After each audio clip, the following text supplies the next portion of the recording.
Do you feel there are any ghosts present in your house, right? In the room? Yeah, I feel like I'm being watched, and that's it. I don't really pay much attention to it, to be honest. When I get a really strong urge, like a connection, before this interview, I actually saw two elderly people around you, a man and a woman. I believe Around. around you. Yeah. I know. Don't freak out. From I just have to like I'm in that frame of mind when I have to like mention it. Yeah, there's a man and a woman. I believe from your mother's side. I want to ask, were they having any positive intention or were they negative? Oh, positive. No, they're. I definitely feel like they're loved ones from your mother's side. Just randomly, like when I was preparing for this interview, I just saw an image of you, and they were standing behind you. The man's quite tall. I think that the man is more prominent. He's prominent spirit, and the woman, she's quite reserved. I'm being shown now that him reading a book. I'm not sure. Yeah, he's reading a book, and he's laughing, and he's very happy, and he's laughing and he's smiling, and he's very supportive of you, and he's pleased with the progress you're making. I think they're very supportive of you, and they're very pleased with everything you're doing, and they say that you have the same determination as the male. You like getting things done, like he liked getting things done, and they want you to keep going. Do spirits ever get angry at mediums for revealing too much about the other side? Spirits have laws, just as, you know, like we have laws here, they have laws over there, so they can never ever reveal too much. They are literally not allowed to reveal too much about their side. They can only, you know, tell us so much about the spirit realm. We are not meant to know all the answers. That is forbidden. That is forbidden until we cross over. We humans do not have the mental capacity or the understanding or the maturity, I don't think. We don't have the maturity as a race to handle what, you know, how detailed the spirit realm is, and it's so intricate. Welcome, I am Blaze Goldburst, and you have just crossed the threshold into episode 5 of season 2 of the Blaze Goldburst Show. This isn't just a podcast, it's a ritual, a sermonic of truths, long buried, forbidden rules, and realities the world pretends don't exist. Tonight, we feature deep into the shadows, into the realms of rituals, spells, and spirits, and the unspoken dangers they never tell you about.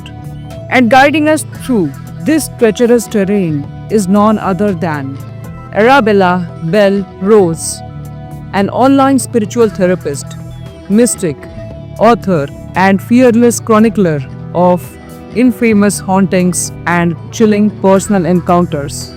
What if the words you casually speak could curse you? What if a restless spirit has already attached itself to you and you don't even know it? And what if the rituals you thought were harmless were never meant for mortal hands?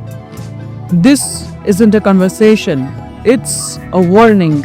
And what you are about to hear may shift the very foundation of what you believe is safe, real, and possible.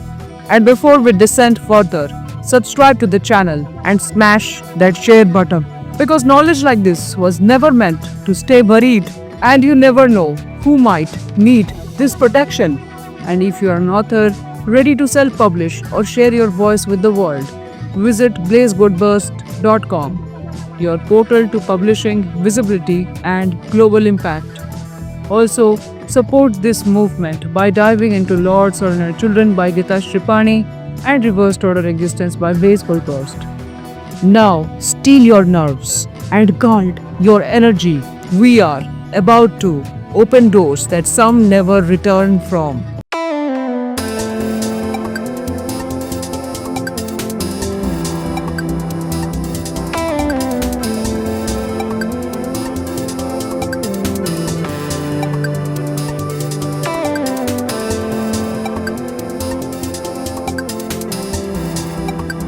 Hello, welcome to the show. Thank you very much. Have you ever received a warning from a spirit guide that saved your life? What was it? So I haven't really, not in like a physical sense where I could see the spirit and they were actually warning me, but I believe that our intuition, our gut instinct, is our spiritual self way of warning us about something. There have been two occurrences of that happening in my life.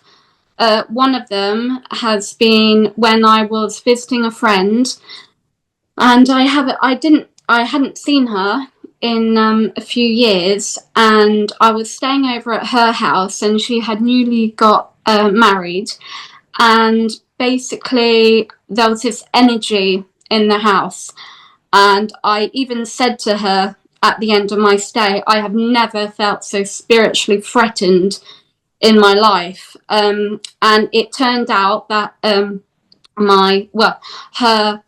husband was an ex warlock, an ex witch, and he had been communicating with spirits, which weren't very good because the energy was just so intense. And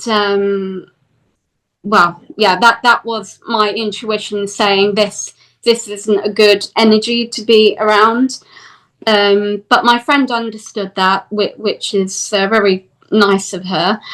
And the other occurrence that happened was I stupidly, curiosity got the best of me, because around 7 years ago, I took part in a Ouija board session, and at first, because I didn't realise I had mediumship abilities back then. I could pick up on energy. I'm very sensitive to spiritual energy. And so that night when we were doing the Ouija board, I don't recommend doing it, obviously, to anyone listening. But for me, it was such an extraordinary feeling, communicating with spirit like that. Not only did it spell out my name, Arabella, which obviously isn't a very common name in England, it spelled out my friend's name. And then it dawned on me, I got this realization halfway through the night when the apparent spirit said it was a little girl. And I don't know if you're familiar with tales of little apparent ghost children haunting buildings, and they're not children, they are something portraying themselves as children to lure people in. That's why in many accounts of various hauntings across the world, you hear about little girls, and then a paranormal investigator, gets scratched, free scratches, which is an insult to the Holy Trinity. So that was demonic. And then when it said it was a little girl, I even asked the medium, I was like, are you sure it's a little girl? And they're like, yeah. But then that's when my intuition really kicked in and made me realize how stupid I was for doing it. I was like, what the hell am I doing here? So those are the situations that my intuition warned me about, really. But I haven't really had a warning from a individual spirit as such. Like I said, it's just been a gut instinct. Okay. Is there a spell that can erase a memory or make someone forget something? So any person that dabbles with spells and things like that is dabbling in dark magic. We were not created to, God did not create us to be able to perform spells and whatnot. And also, these witches and mediums who say they can do love spells are dabbling in dark magic. When you dabble in dark magic, you invite darkness into your life, and it can very easily affect your whole entire life, including the people you know. And there are also cases of magicians. For example, I don't know if you're familiar with him, Chris Angel. He's quite a well-known magician, and he definitely dabbles. And he's had many videos of literally him levitating over houses and doing, like things humans normally can't do unless there's a demon involved, basically. And like I said, when you start doing spells, you are inviting bad spirits into your life. And in my personal opinion, there is no such thing as a good spell. So unless a person is a high-ranking witch or warlock, or even unfortunately a Satanist, they will not be able to perform spells that will make you forget. I've never really even heard of a spell, that can actually make you forget. So it's quite an interesting question, but as far as I know, I could be wrong. There are no spells out there to make people forget. So these love spells are all fake, or do they work, or they Um, invite dark entities as your um, partners? Well, I personally, I don't consider myself a witch, or I'm actually a confirmed Christian. It took me years to actually, when I realised I was having visions and I could help people in the way I do, I had extremely conflicting thoughts about it, because the Bible says no, it's not allowed. And then I prayed daily. I prayed to God daily and Jesus to help me. And faith has always been a very, very important thing in my life. But I keep saying, if I keep praying to Jesus, why isn't he taking away my abilities then, if I'm not meant to help people with what I do? But in regards to the people, and there are so many out there, you have to be careful, especially on TikTok, that can say love spells and everything. Spirit cannot interfere with free will, and obviously a person's choice to love another person is their own free will. They literally cannot interfere with free will. It's our God-given right. So yes, the love spells are, well, yeah, not good. And past life karma also plays a role. Um, you mean in past life regression? Like past life, I mean, in some other birth, we must have done something. We must have had karmic contracts with someone, and they come into our life for a Yeah, reason.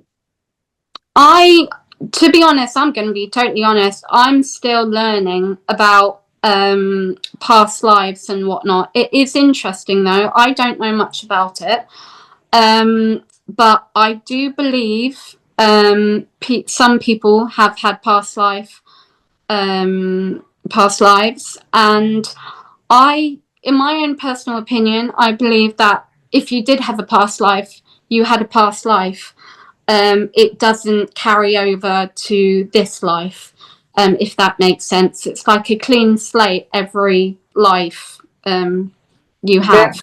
then how do some people remember many things that happened in the past during their I early childhood?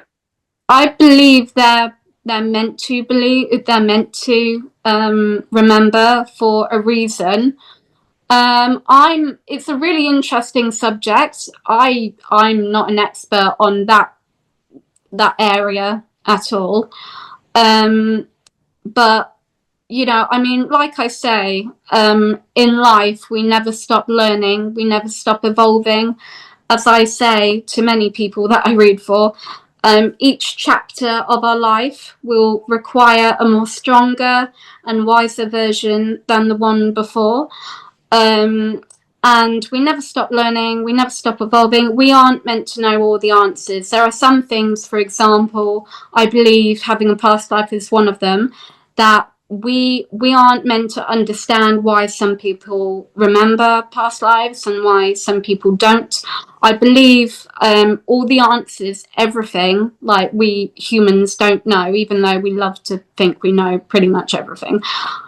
Some of the answers won't be given to us until we cross over, until it's our time to have proper judgment day and meet God.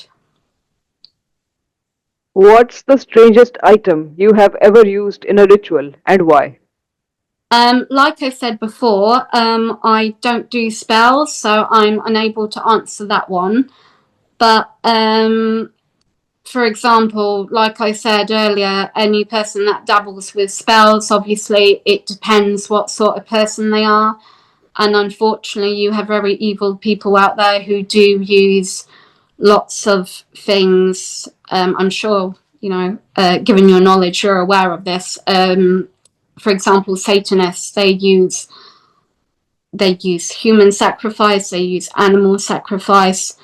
So like I said, I don't do spells, but I know, I don't personally know them, but I know people that do use extremely weird things for rituals. Can a spirit guide refuse to help someone? Why would they do that? Well, think of the spirit realm as a big room full of millions of people, and you want someone to help you. You just want help out of that room. You want a person to come and help you. So just like this world, there are many sorts of people there, many sorts of different people. But there are also demons and angels in that room, in that world. So you have to be extremely, extremely careful, because you see, I see so many ghost hunters, paranormal hunters, mainly on TikTok, calling out to, just calling out willy-nilly to the spirit realm, and they think they're going to get a good spirit, or for example a little child spirit called Jackie who's going to help them and loves to play with cat balls and whatnot they put out. But personally, I think you have to be extremely, extremely careful when, one, you don't have the correct knowledge. You only have a tiny bit of knowledge when dealing with the spirit realm, because you can be easily tricked, and many people have, unfortunately. I personally only call out to Jesus and my guardian angel. Each one of us is assigned a guardian angel at birth to watch over us. And when I heard this at first, I was quite skeptical on it, because I was like, really? Does it even work? Praying to them. And so I did. And, the minor inconveniences in daily life, they can help you with. And I have had experience in that. But like I said, you have to be extremely careful when you're dealing with. And in regards to them not answering and refusing you, like I say, I don't know how many people pray who are listening, but just because our prayers aren't answered in the time we want them to be, because literally we as a race are quite impatient when it comes to things happening. But just because it's not answered in the time we want it to be doesn't mean it hasn't been heard. And in my experience, God will answer your prayers when the time is right, when the timing is right. And you may not understand why he's not answering you right now, but then later on along the line, when your prayers have been answered, you understand. And so I'm a big believer in that. But the reason why your prayers or refusal from the spirit realm, it's not the right time for you to be helped. And in the meantime, you just need to learn on your own, because that's one of the main things that they do. They they don't answer straight away, because you have to learn a few things, and your prayers will be answered and you will be helped when the time is right. Spirit guides are angels, and Yeah, some of so them, yeah.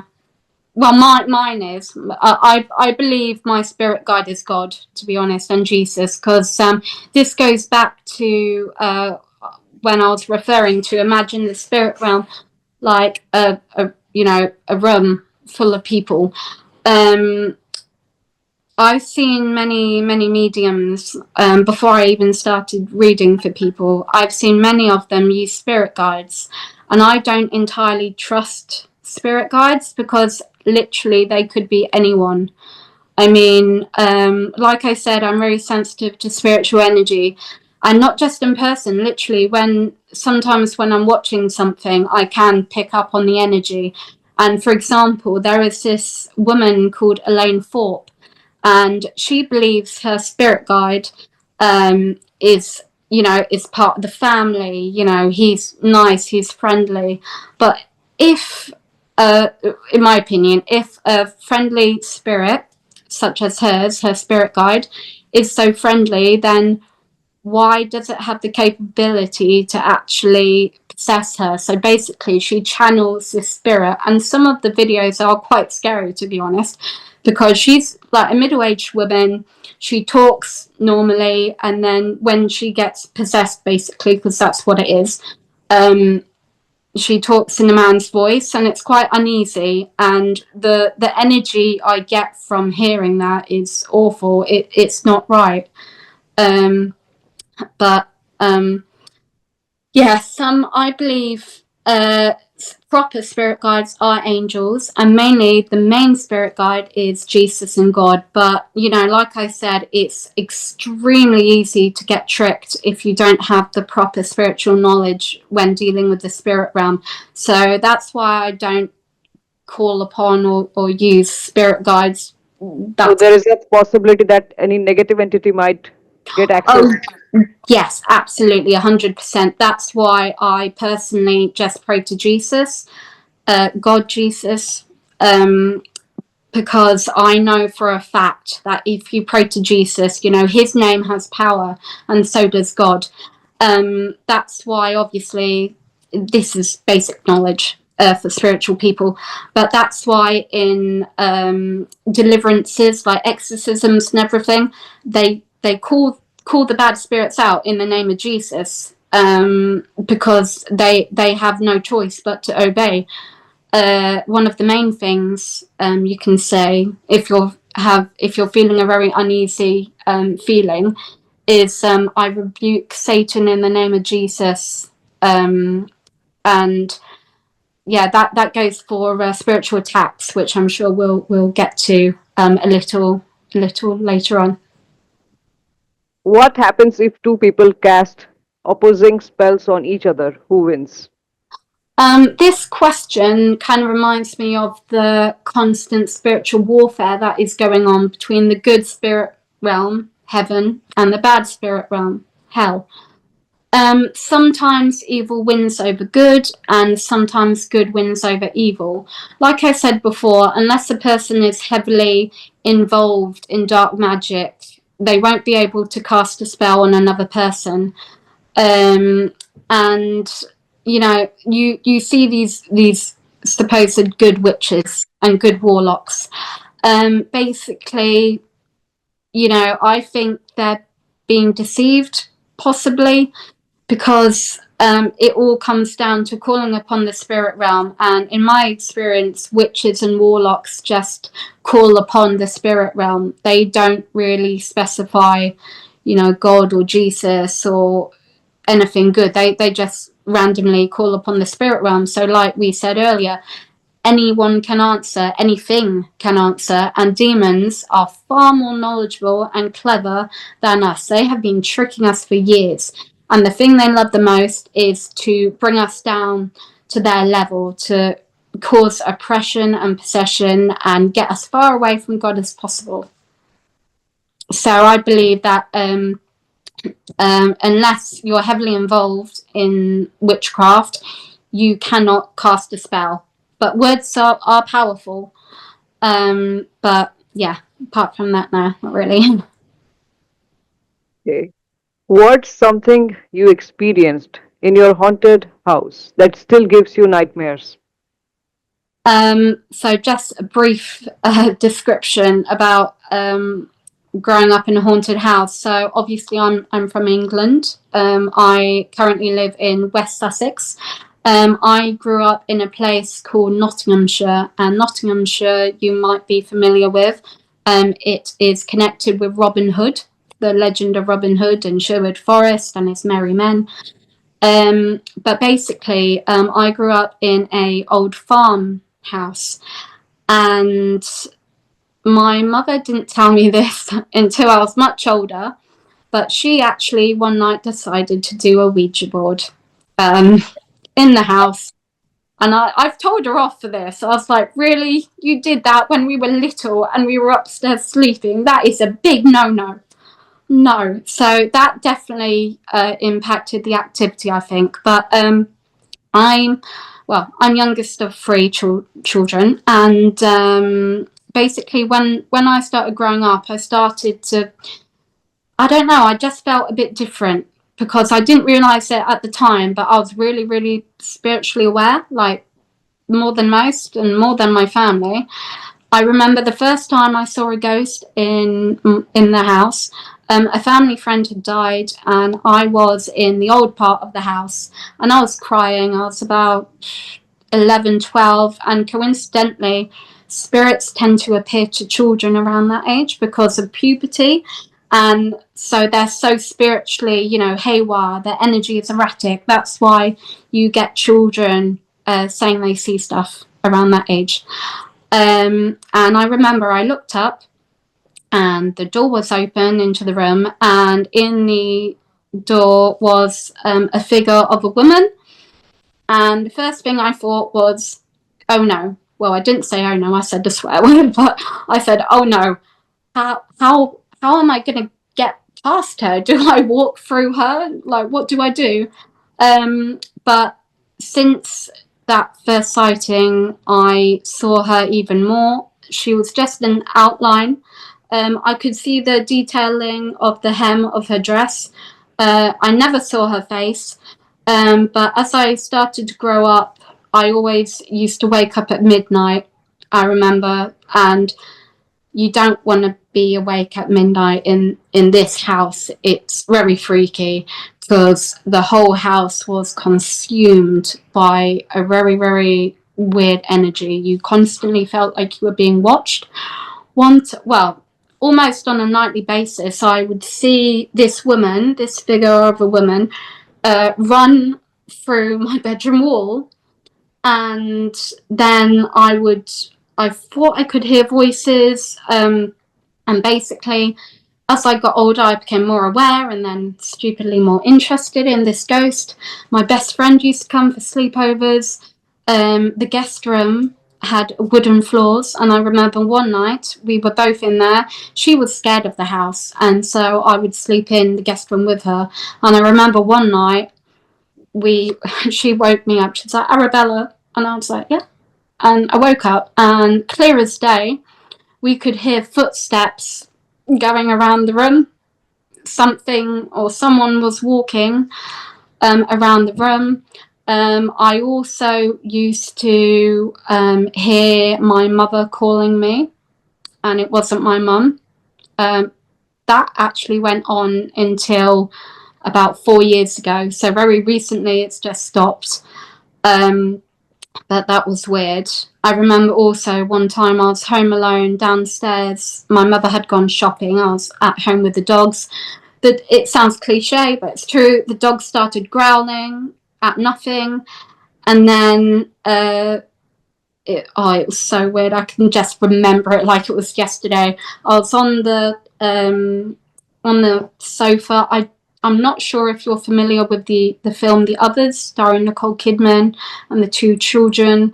There's a scene in that which is very similar to what I experienced. So I was on the sofa and I heard someone running up above me and running back and forth, and it sounded like they were just about to come down the stairs, and I was praying that that thing would go away, and luckily it didn't come down the stairs.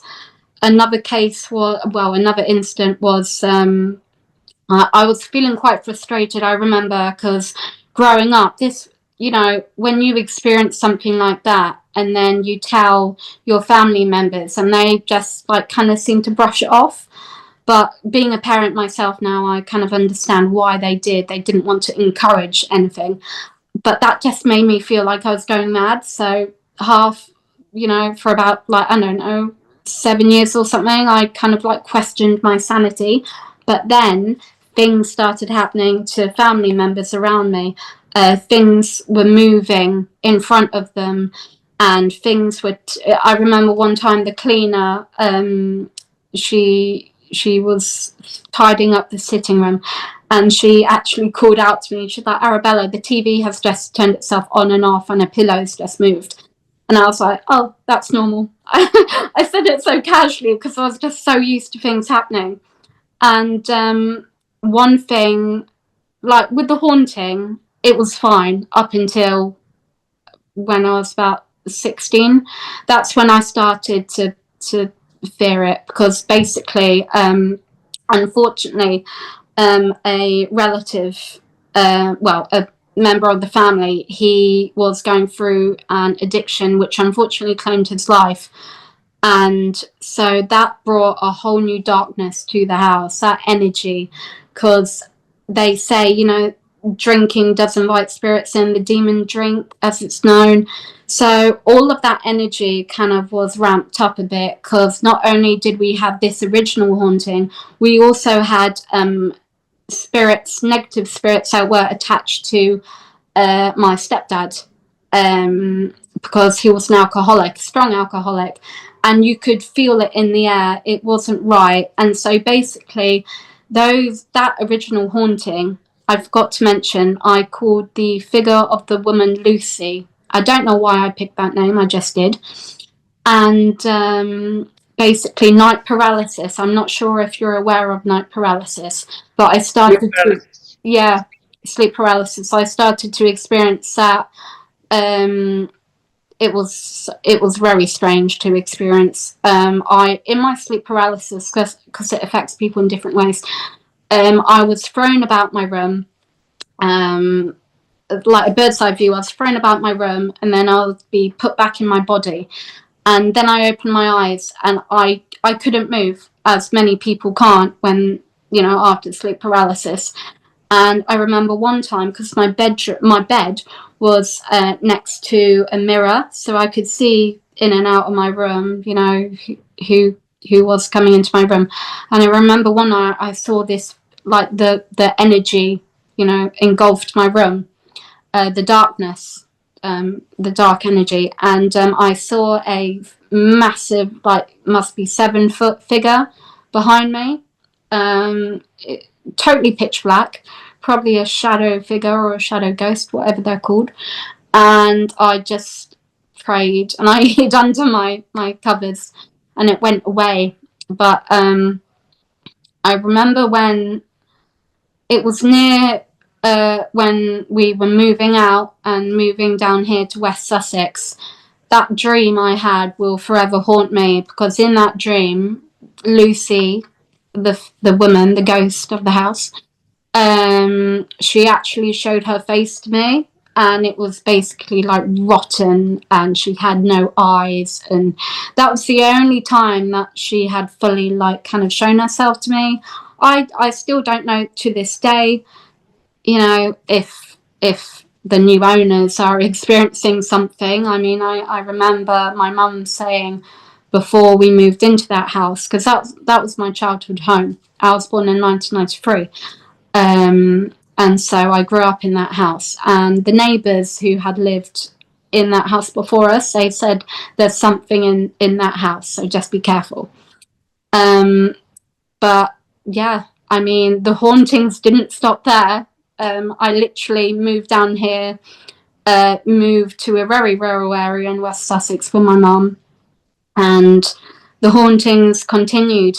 It turned out the house that we had got was actually had been a care home, an old people's home.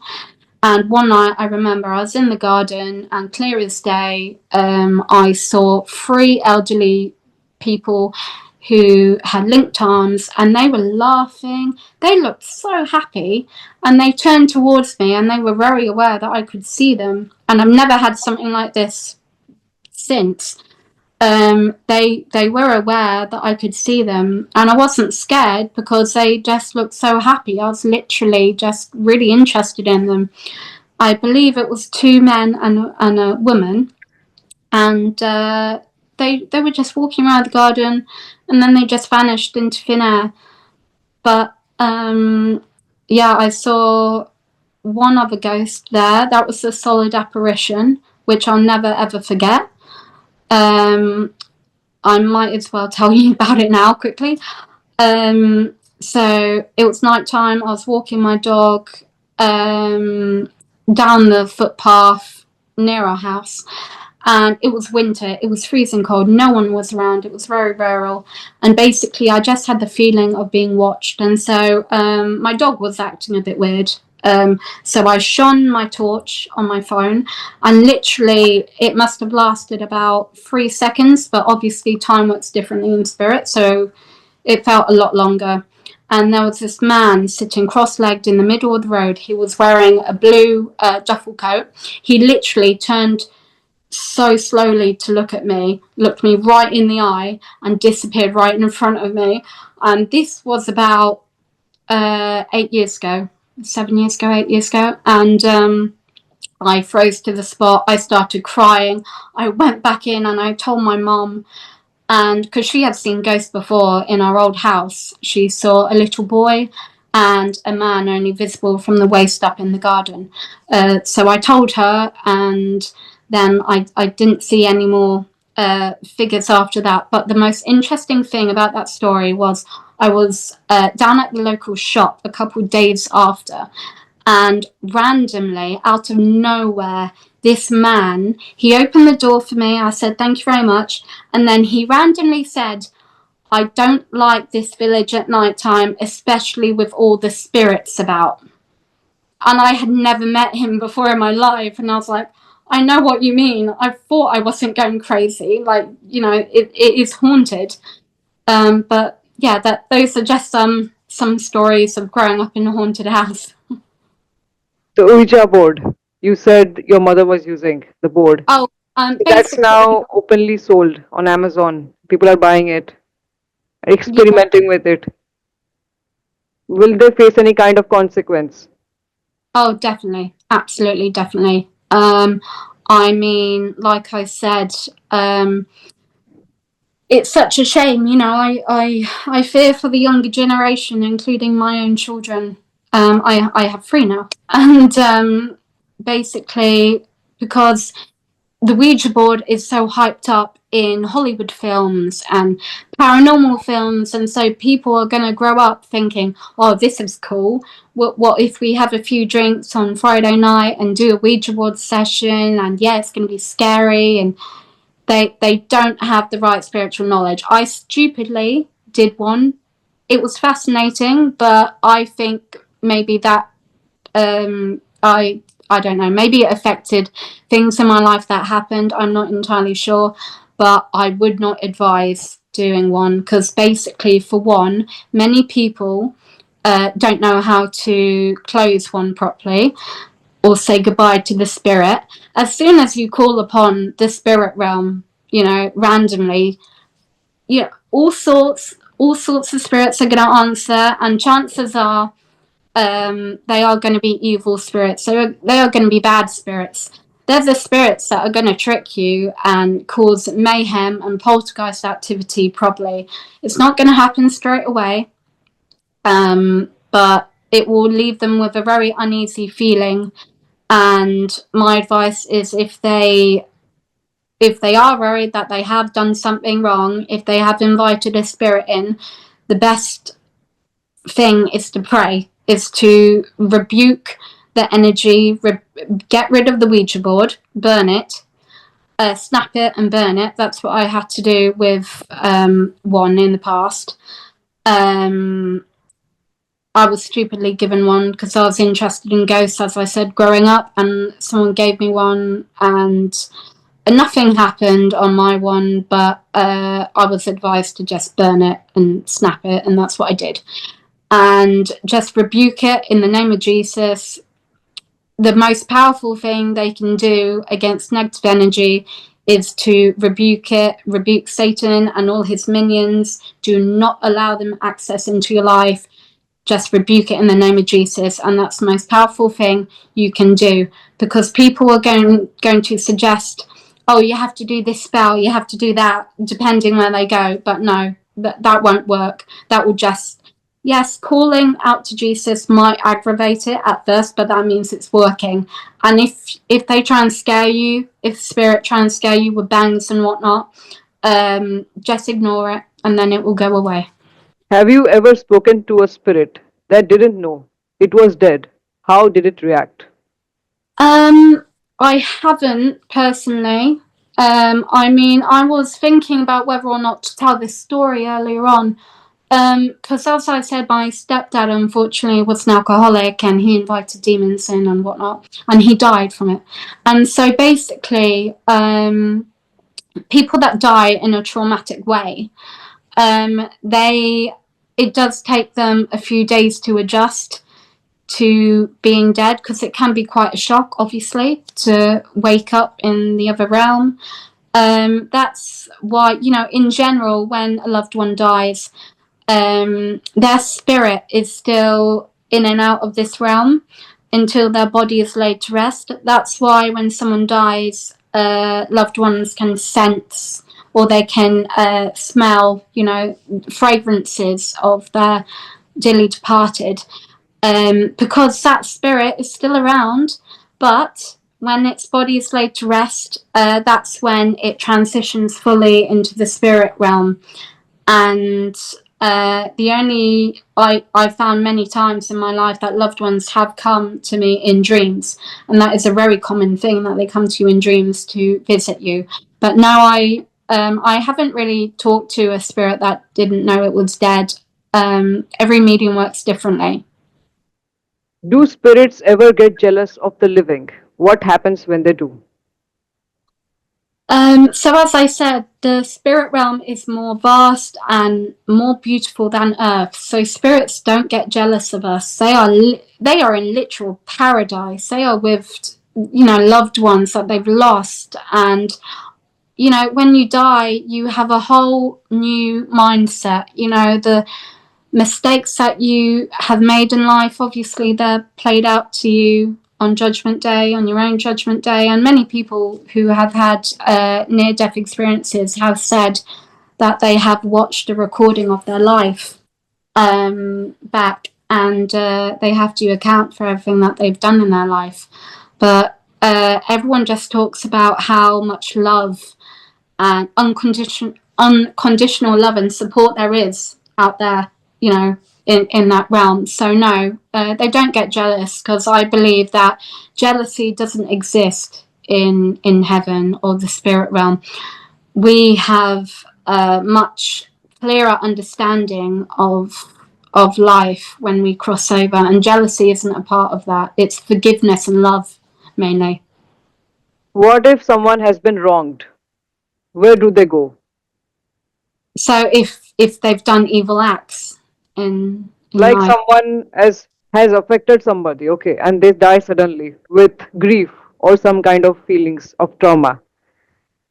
So Then they won't be going to a place where they would be happy, right? They would be going to a place where they will feel the suffering more.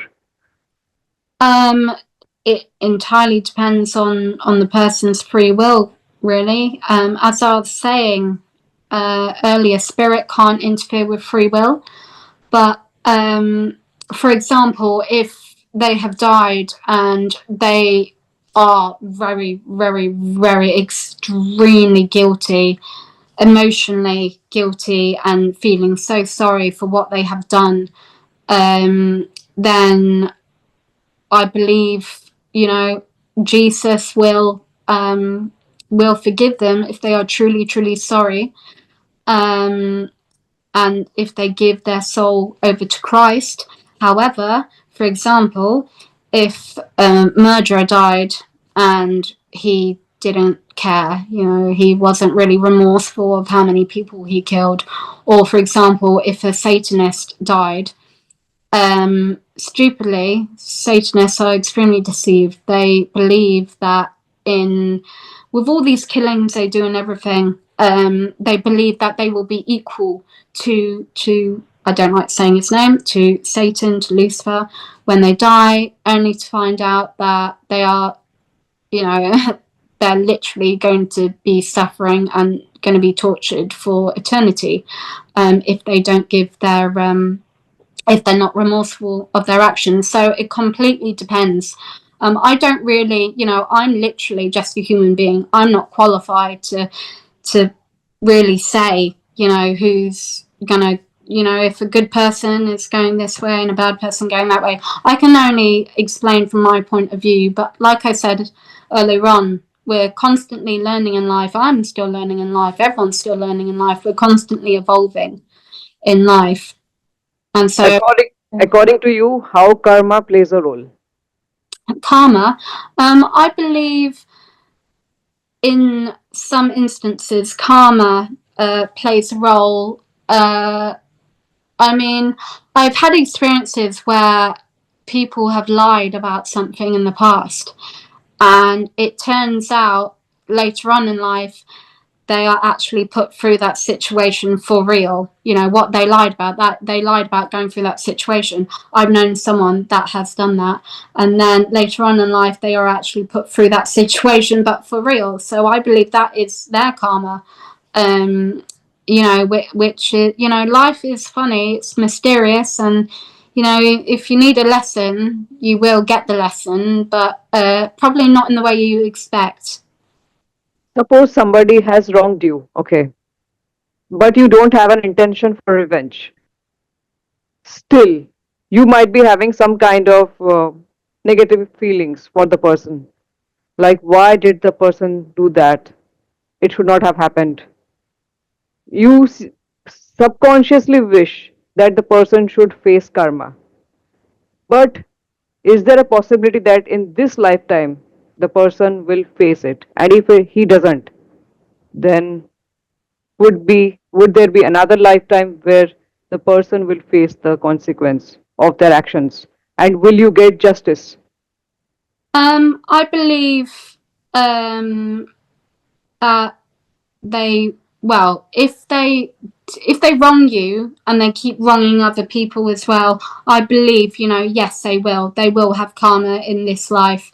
And if they for some reason don't, which I don't see how they won't, but if they don't, then like I said, in the afterlife judgment day, they are going to have to answer for all the behavior they have inflicted on others. So that will be their karma, to actually answer to Jesus, to God, and see how much of an impact their behavior had when they were alive on this earth. So that will be their karma. It will be an emotional karma. They will realize finally, when they die, they will realize how wrong they were, and that will be their karma. They will have to answer to that.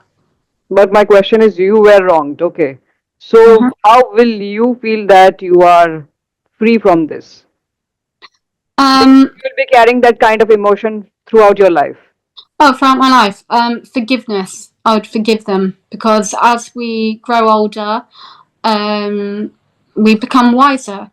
Things that mattered to us when we were young, for example, like falling out with our friends and whatnot, and getting our heart broken and whatnot. You learn to evaluate your mistakes as you get older. You learn to see things from a different perspective. And when you're in that moment, you're unable to really think from that perspective. So that's one of the most beautiful things about life, is that as we become older, hopefully everyone. But my context is about somebody, for example, somebody stole something from you or took Mm-hmm. away something from you. In that context, age is not a factor. You can be wronged at any stage of your life. Yeah. Then forgiveness would not be easy. No, it wouldn't be easy. No, no. It would take Then some. suppose you're 50 or 60 or 70, whatever. But Mm-hmm. that time also, it's not easy that we are older and we are wiser and we will be able to forgive and karma will not strike them, or we have been wronged in some way, we will feel at that moment. Yeah, So well, this, I personally would still forgive that person, and karma would probably visit them in this life if they did that. If they kept on doing it, kept on wronging people, karma would pay them a visit in this life. Because some people take revenge by killing others, but they don't face the same karma in this life that somebody else will kill them in this life. It doesn't happen that way sometimes. Yeah, sometimes it will. Killing, murder is a very there are many factors to people becoming killers and whatnot, and there's also another factor of if the person in question that was doing all the killings was under the influence of drugs or alcohol, because they could be, the majority of people that commit all these terrible crimes like murder and rape and everything do have a spiritual attachment attached to them, which just makes them more kind of evil in a way, because they are listening, they are choosing out of their free will to be listening to that voice in their head that's saying kill people, and they keep on listening to that negative voice in their head which says kill everyone, and therefore that negative voice is blackening their soul, because they are listening to that is their free will. But yeah, the person will face karma, for example, getting caught having the death sentence, so that will be their karma. So people who commit suicides, are they controlled by dark entities? That's a really interesting question, because it kind of depends. That really depends on what state of mind. Obviously, a very depressed soul. Suicide is it's classed as a sin for most people, but basically, yes, in the majority of cases, the people that do commit suicide do have an attachment to them, unfortunately, and because to get to a point of suicide, you have to listen to the very negative, depressive thoughts that you have in your mind, and this comes down to oppression. So a demonic force can just target someone saying you're worthless, you're ugly, you're fat, this and that, no one loves you, and that obviously will really depress someone. We're human, it's only bound to depress us, and if they don't seek help, and then if they listen to those thoughts, it can kill them. They will So commit suicide if they, they listen to that.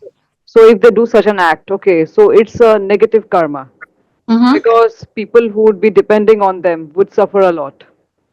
Yes. Yeah. Yeah. Exactly. Yeah. Because with suicide, obviously, unfortunately, the one who commits suicide doesn't really think in the moment of, they're so clouded, their mind is so foggy that they can't really think straight, they can't really understand the repercussions of their actions, that their death will have on many loved ones. So it's a possibility that these beings turn into dark entities and haunt the places. Um, People who commit suicide, they it, become dark entities.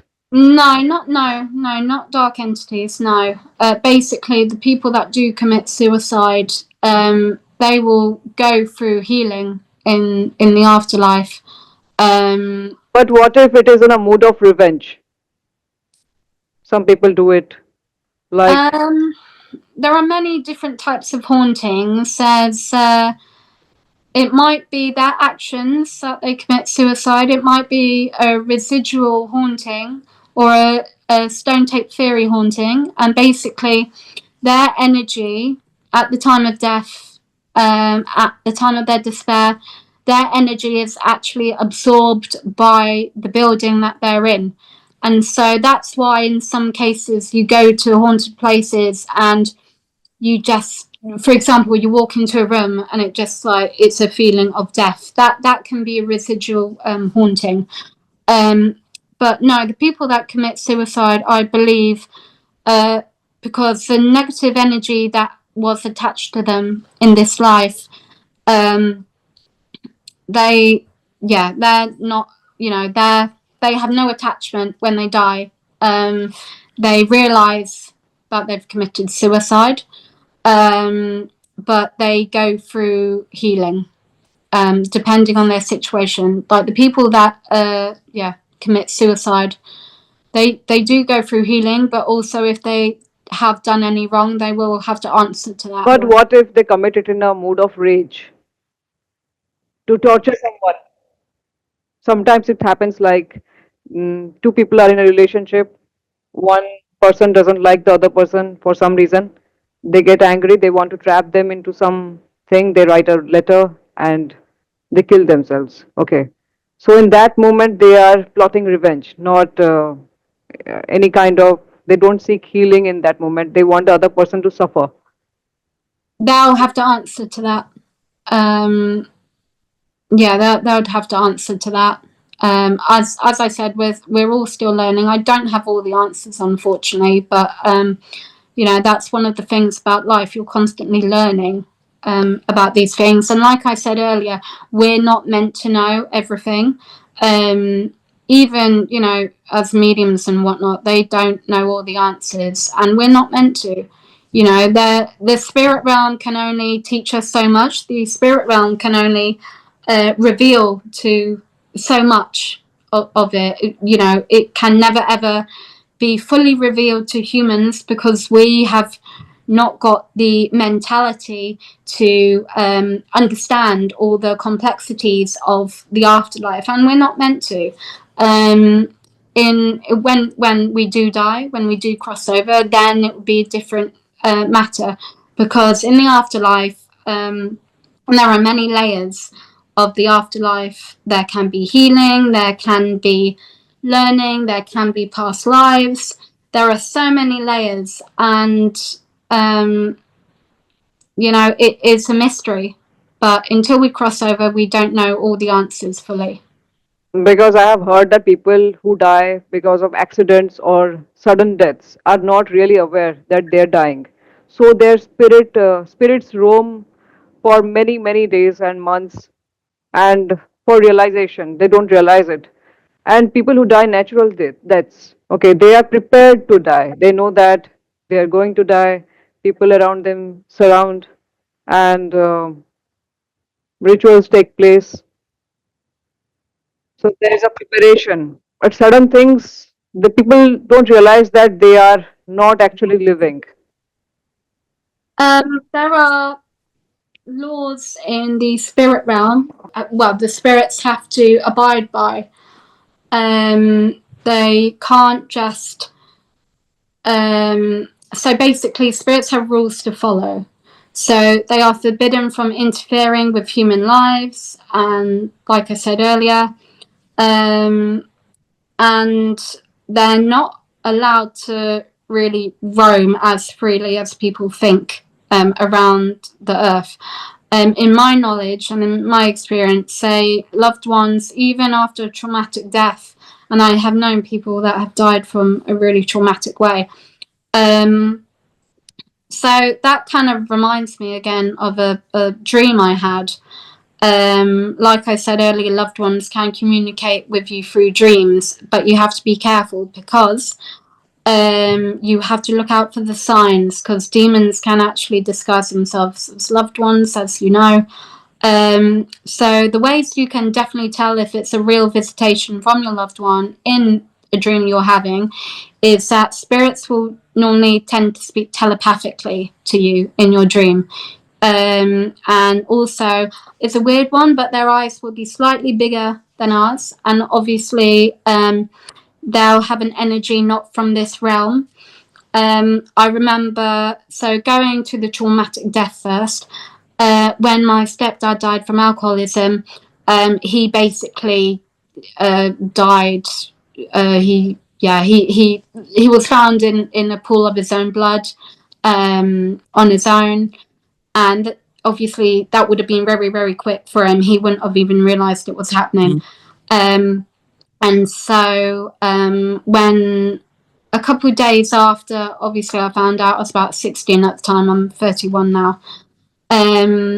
So I had a dream of, actually he came to me in the dream, and I'm not sure if this was just my psyche trying to, like, you know, just get used to the fact that he had died. But I remember it was like in the dream he didn't really know he was dead. But again, I'm not sure if it was just my mind trying to, you know, get to terms with his death. But I was showing him all the cards that we had received, you know, all the condolences and everything. And I was showing him, I was like, look, you died, you know, you died. And I'm still not sure to this day what that dream was. I don't know if it was him or not.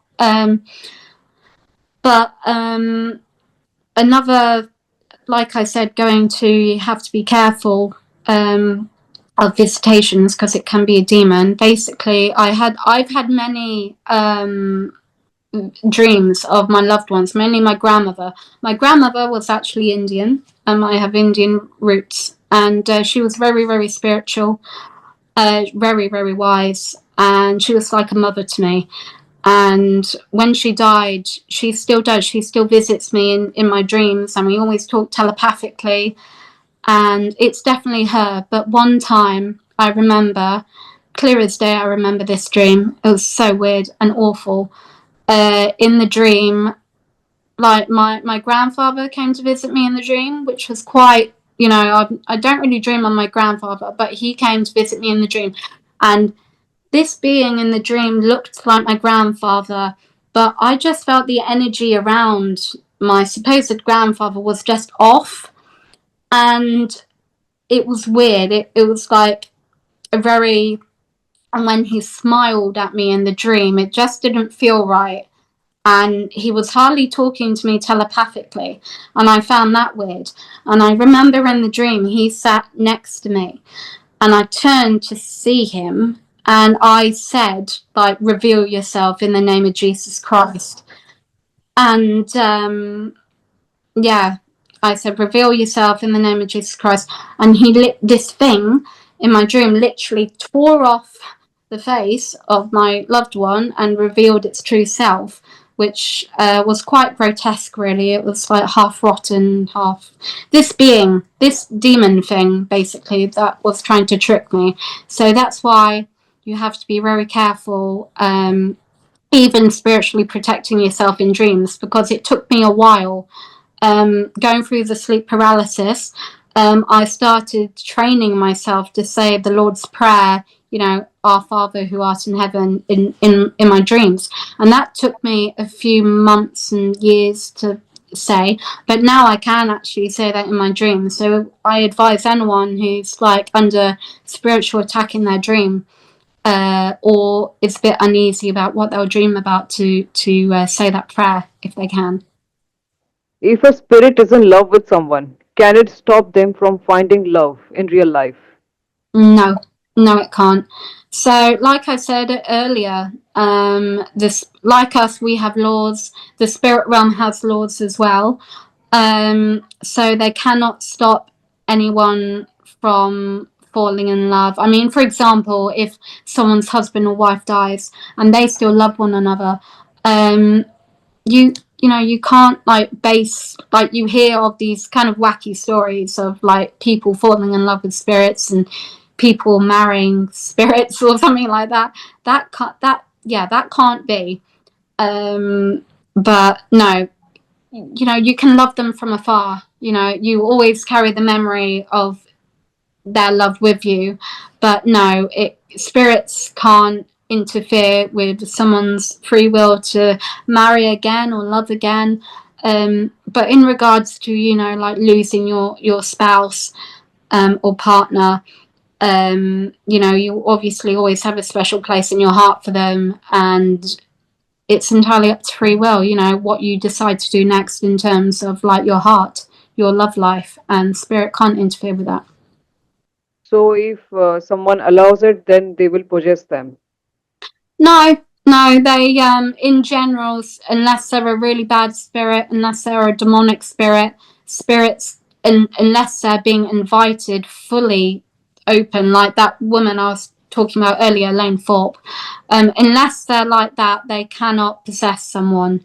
Like I said earlier, jealousy doesn't exist in the spirit realm. You know, it's just, you know, acceptance for what you've done and learning and healing and forgiveness and love, really.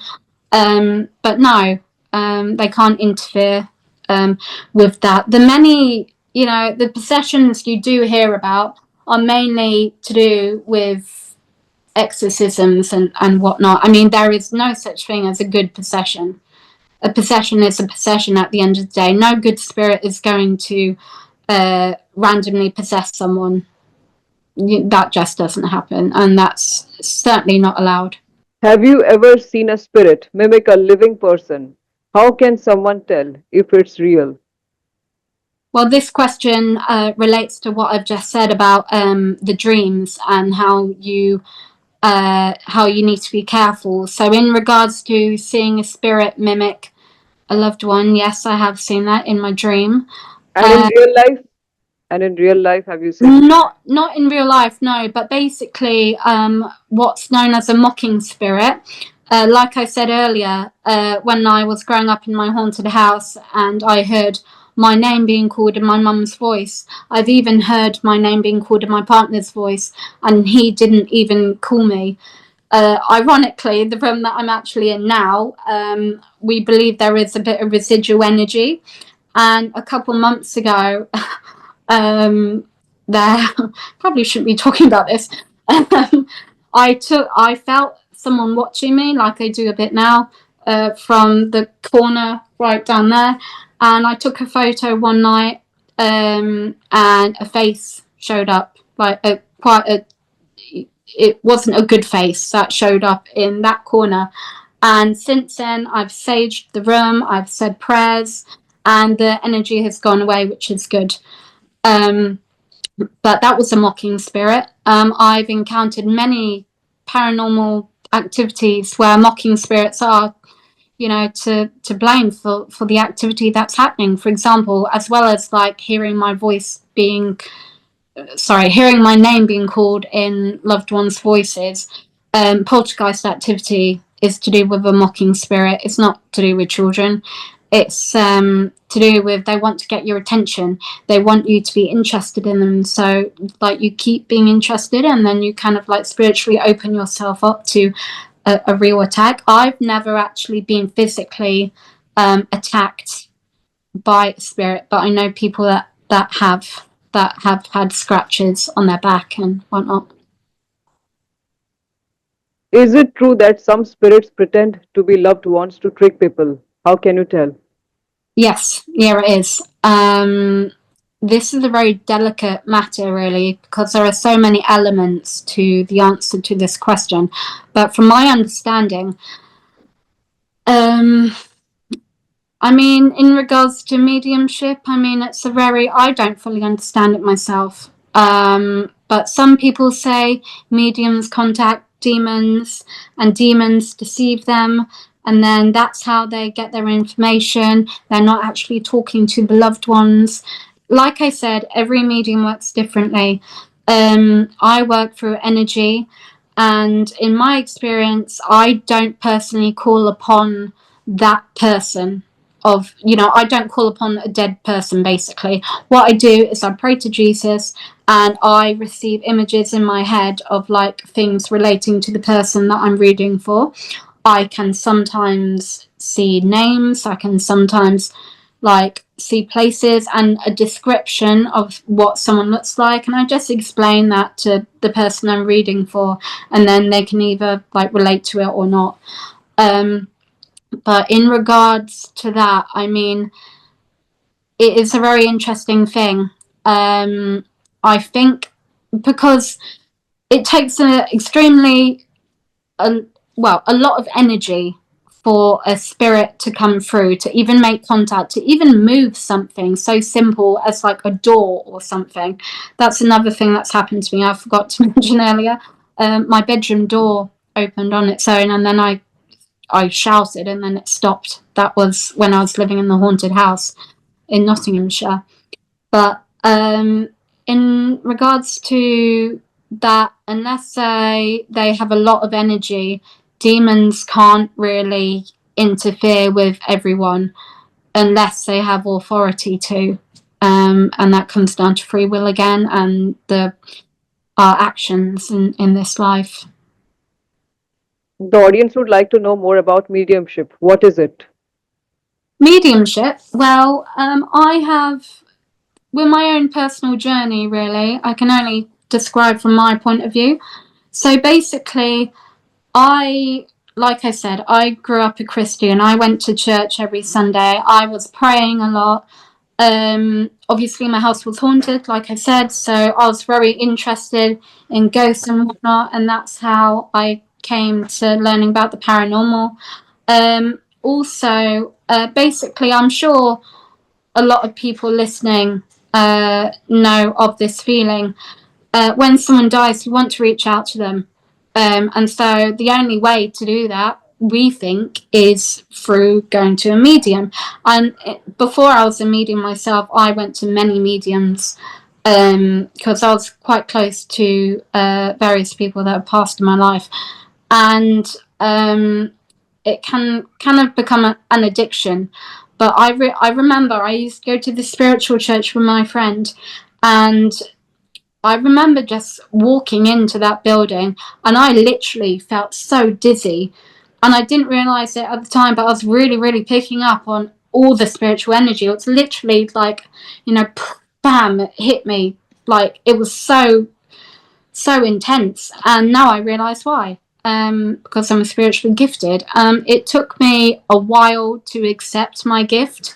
I'm more of I class myself as an online spiritual therapist because I don't like to class myself as a medium, because nowadays a medium is so, you get a lot of hate if you say you're a medium. I mean, for example, if you're promoting your services online, which I do, I'm a stay-at-home mum. I don't have time to do face-to-face, which is fine because I work better like in my own time. I work through energy. And so, being a medium, I believe, there are many different mediums, many different people out there. Unfortunately, mediumship has got a bad reputation from all the fakes out there. I still don't understand why I have the abilities I do. My main aim is just to help people get the closure and comfort they deserve, as well as hopefully motivating them to do something, worthwhile with their lives in the future, because everyone has potential to do what they want to do in life. And I believe one of our main purposes in this life is to help as many people as we can. So mediumship means a lot of different things to a lot of different people. No one's answer is going to be the same, but that is my answer. So, are you able to see ghosts in through naked eyes?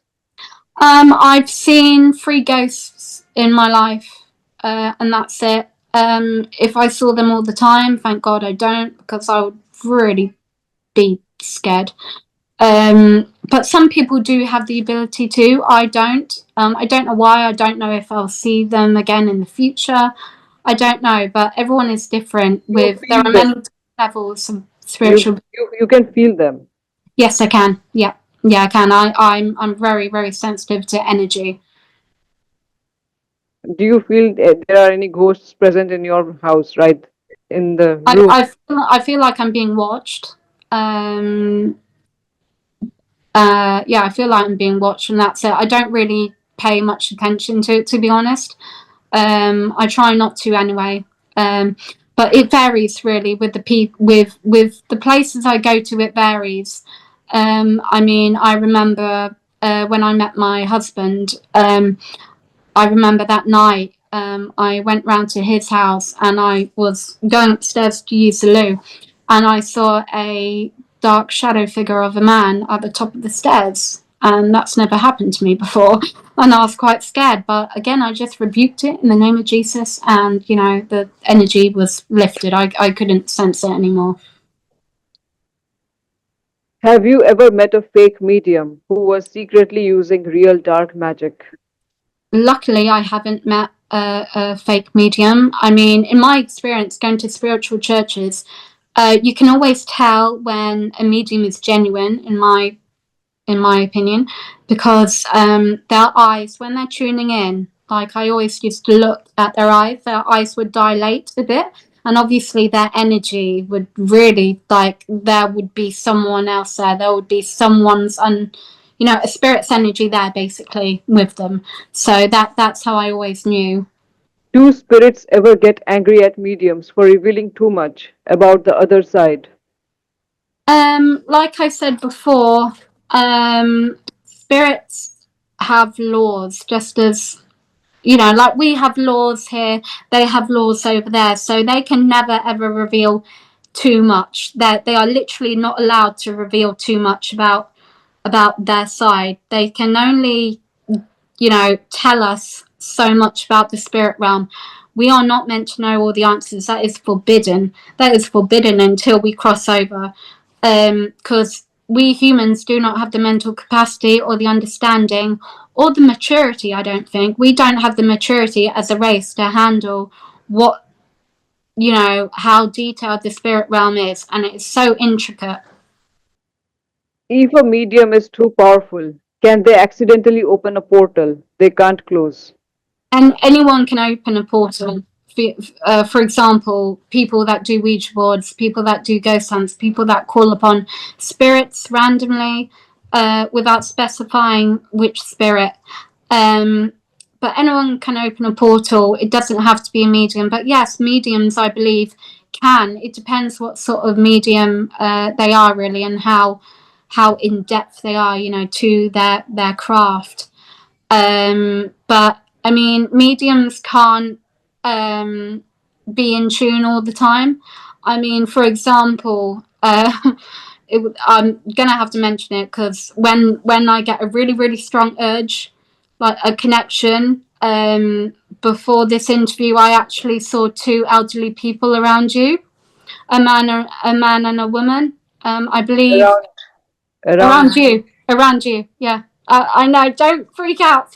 I just have to, like, I'm in that frame of mind when I have to, like, mention it. I would uh, like to know more about it. of I'm course, getting curious. yeah. Okay. Well, yeah, there's a man and a woman, I believe from your mother's side.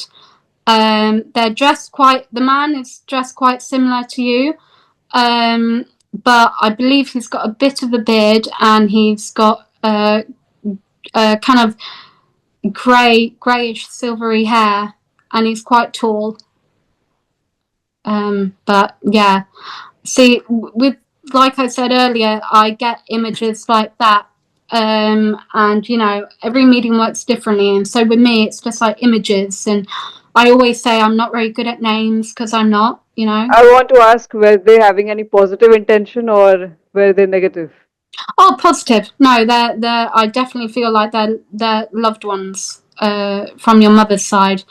Just randomly, like when I was preparing for this interview, I just saw an image of you, and they were standing behind you. The man's quite tall, and the woman. I think that the man is more prominent. He's the most prominent feature. Prominent spirit. And the woman, she's quite reserved, and I keep being shown like her hair tied back. What were And they wearing? what were they wearing? The man was wearing, I can't, I'm sorry if I get this wrong. I don't really know the correct terminology for it. He was wearing like a white, similar to what you're wearing, like a white long top, and there's gold in his shoes. There's a gold color in his shoes. And I'm being shown now that him reading a book. I'm not sure. Yeah, he's reading a book, and he's laughing, and he's very happy. And sorry, I'm just tuning in. You Never can done this carry before. on. I would like to know more about it. I'm getting Okay. curious. Okay. It just comes in waves, really. He's laughing and he's smiling, and he's very, very supportive of you. And he's pleased with the progress you're making. And yeah, their energy is really nice, you know, really understanding, really welcoming. They're talking obviously in a foreign language I don't really understand. Maybe I'm not meant to understand. Maybe I'm just meant to just tell you that they're around you. But no, they were really around you earlier on. I think they're very, very supportive of you, and they're very pleased with everything you're doing. And they say that you have the same determination as the male. You like getting things done, like he liked getting things done, and they want you to keep going. And they're mentioning, is there another male in the family? Like, do you have a brother? Yeah, I have an elder brother. Yeah, they're mentioning about him too. They're mentioning about another. They're mentioning, because I had an image of a male similar, you know, young but not too young. But they're mentioning another male in the family, and I believe they're watching over the both of you. And they're just sending so much love and support. And I'm being told someone has a love of cooking. I believe it's linked to your mother, but I'm not Yes, sure. she Your mum loves. loves cooking. Is she planning to do like a big meal soon?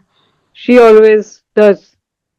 Oh, okay. Because I'm basically seeing like the mail is mentioning about your mum, and I don't know if her cooking's alright. I'm sure her cooking is lovely, but he's laughing, and I have no idea She why. cooks very well. She cooks very well. Okay, yeah. Well, yeah. No, they're just mentioning about a lovely big meal that you're all gonna have, and they're gonna be there.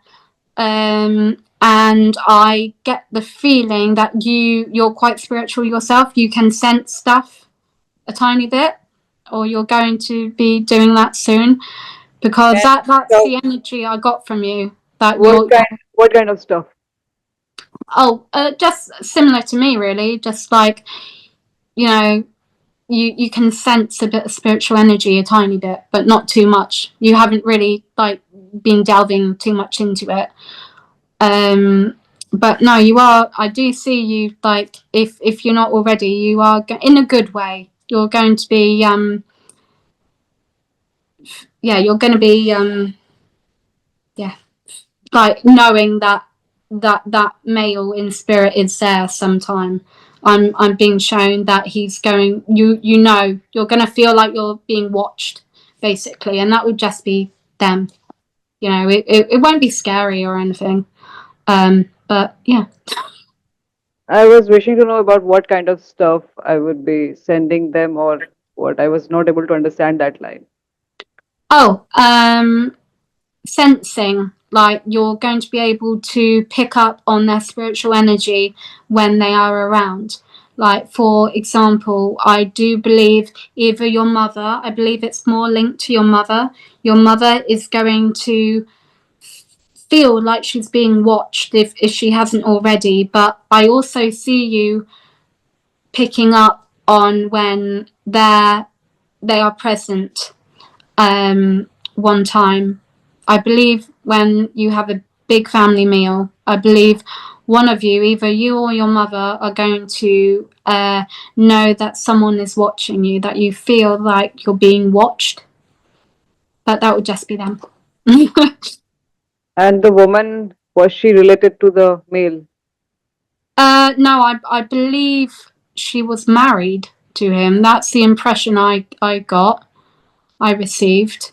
Unfortunately, spirit aren't always precise about where they are from our family tree.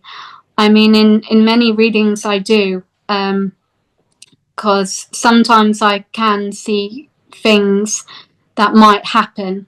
And I always say to people, spirit can't interfere with free will.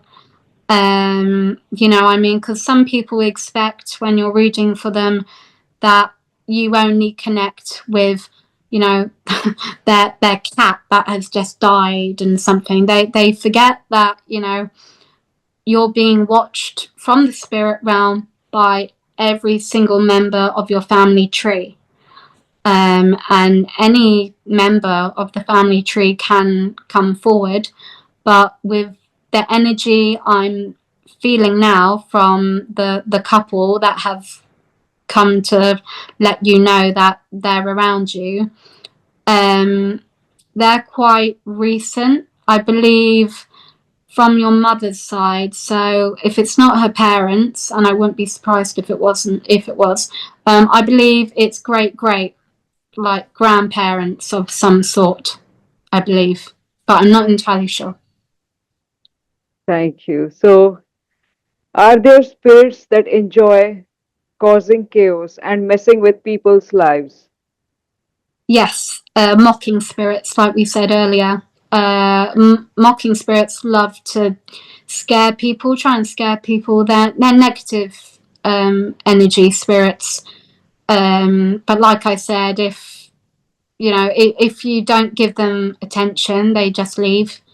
In the past, for example, in this room, the sitting room is underneath here, and like we've heard bangs and whatnot, and it felt like it sounded like someone was walking up here, and we just ignore it, and then it goes away after a few days. Have you ever had an experience where a spirit physically harmed you? What? No, I haven't. No, I haven't, which is good. I'm glad. But I have known people that have had that. Okay, so what could have happened with them? Um, well, the person that I know, they get spiritually attacked in dreams, and then they started rebuking it in the name of Jesus, and then it went away. But then they woke up with scratches, random scratches on their back, which was very odd to see. Because obviously it takes a lot of energy for a spirit to do that, and clearly it was a bad spirit.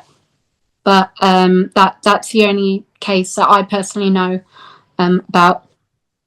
If someone constantly experiences bad luck, how do they know if it's karma or a spiritual attack? It varies really, because if it's a demonic attack, it will, you know, they'll start getting attacked in their dreams. They will start to have really depressing thoughts, and they will just feel like the weight of the world is on their shoulders. And with a demonic attack, it's very subtle. Like if they have an addiction issue, then suddenly there's like an advert for wine or something on the TV, and spirits can influence that. They can put tempting things in our path, but they can't interfere with our free will. So they can tempt us, but that's it. It's up to us if we were to listen to that or not. And karma, like we said earlier, if they keep wronging people, if they keep just like messing with people's lives unnecessarily, then yeah, karma will probably come to them, to be honest, because they deserve it. And the universe has a funny way of saying, you know, of dealing out the cards of karma that need to be dealt. So, negative entities don't cause us bad luck. No, sometimes they can. It depends really. It depends how much they are oppressing us. So it depends what stage of oppression the person is under. It depends if, you know, it depends on so many factors. It's just really intricate. So yeah, it depends on a number of factors.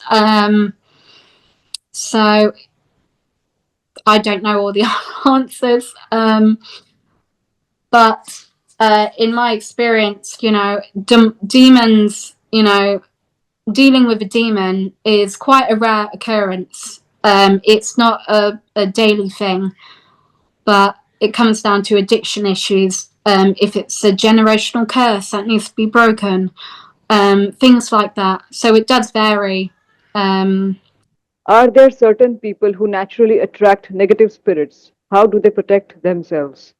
Well, in my experience and in many people's experience I've talked to over the years, the only real way to protect yourself is to rebuke them in the name of Jesus. That is the most powerful thing you can do.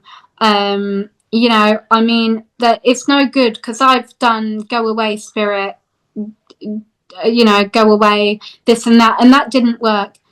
But really rebuking it in the name of Jesus does work. And yes, it might hype up the activity, but that means it's working. The negative energy feels under threat. So, according to you, how can we raise our vibration? Meditation is good. Listening to Tibetan bowl singing music and also Native American music is good. Can someone unknowingly curse themselves by speaking certain words or thoughts? No, we can't curse ourselves, no. And like I said, unless they're a high-ranking Satanist or anything of that matter, they can't do anything. But no, we can't curse ourselves. We can So, cause ourselves bad I mean, luck. someone talks bad about themselves. So, are they not indirectly cursing themselves? Like, I am No, not worth it. I don't deserve it. People say no, things like that. they're just not really believing in themselves. They're not really realizing the inner strength they have within themselves to accomplish what they need to accomplish. I mean, people have bad days and good days, but I mainly believe from my experience that people can't curse themselves. So, people who are in a constant state of negative thoughts, they're always negative. Don't you think that they are cursing themselves indirectly and making their lives a living hell? I think it depends how much they listen to those negative thoughts. Obviously, if you listen to negativity all the time, it is bound to have impact on you. But again, if they're having depressive thoughts, the power of prayer is good, in my experience. And it depends really, because you can, obviously, if you listen to negative thoughts all the time, you are going to have a negative life. That's just the way it works. That's Um, similar to a curse. yes, yeah, yeah, I suppose it is in a way, yeah. But like I said, it just depends how much they listen to those thoughts. And yeah, I suppose, yeah, negative life, negative thoughts, it is a curse on themselves. But it just yeah, it depends really on their mindset, if they're willing to change their life, if they think that of themselves. Is there a way to remove bad karma instantly, or does it have to play out? It has to play out, because in the majority of cases, karma happens because we need to learn a lesson, and that lesson will keep presenting itself to us all throughout our life until we learn the lessons that are meant to, that we're meant to learn. So, the final question, if people want to learn more from you, contact you, or book a session, where should they go? All you have to do is type in on Facebook the Mystic Belle, and I'll come up, or Google the Mystic Belle or Arabella Mortimer Hendry, and yeah, I'll come up and you can book a reading, private message me, or text, or yeah, I'll be happy to help. Thank you so much for joining the interview. Well, I had thank a you great so time. much. It was lovely talking to you. And just like that, we return from the edge. Tonight wasn't a podcast, it was a passage through ancient spells, spectral encounters, and haunted warnings whispered from the other side. A profound thank you to Arabella for being our lantern in the dark, guiding us through treacherous shadows most would never dare to walk. If her words unsettled you, If something inside you stirred or remembered, don't let this be the end. Follow Arabella, read her stories, connect with her insights, and stay close. Because the world she reveals is only getting darker, and you will want someone like her in your corner. If this episode awakened something in you or left you watching the corners of your room a little more carefully, like it, subscribe, and share it with someone who's ready to question the world they have been sold. And if you are an author ready to self publish or share your voice with the world, visit blazegoldburst.com, your portal to publishing, visibility, and global impact. Also, support this movement by diving into Lord's Ordinary Children by Gita Shripani and Reversed Order Existence by Blaze Goldburst. Your support isn't a transaction, it's an invocation. It keeps this portal open. Until next time, stay vigilant, stay relentless, and remember, the dead have stories, and the living have forgotten how to listen. Stay awakened, stay bold, and I will see you in the next episode of the Blaze Goldburst Show.